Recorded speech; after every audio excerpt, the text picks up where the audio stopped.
Raffaele Biancucci, allenatore del Centro Giovani Calciatori, una vittoria importante con il Castiglione 9-1, anche un punteggio abbastanza vistoso come nell'ultima partita, spazio ancora a quasi tutta la rosa della squadra, quindi anche questo è importante. Certo, è importante che tutti si sentano parte del progetto, che ci sia la possibilità di ruotare tutti gli effettivi. Questa era una partita che io temevo abbastanza perché conosco questi ragazzi, li ho allenati da bimbi e so che hanno delle qualità che potevano metterci in difficoltà. Gigi Brunelli è un giocatore importante, Michael Zaita è un portiere per la categoria che è un lusso, quindi era una partita che un po' temevo.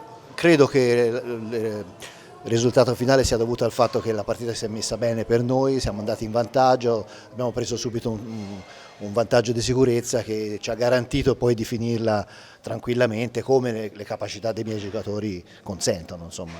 Matera ha vinto sulla rotellistica, quindi si conferma, ecco, squadra attrezzata per tentare il salto, no? Come voi. Certo, no, Matera è una delle realtà importanti di questo campionato, ma anche il Camaiore è una delle realtà importanti di questo campionato, così come i Pumas che hanno vinto 7-0 col Prato, per cui credo che queste poi siano le squadre che si giocheranno la promozione.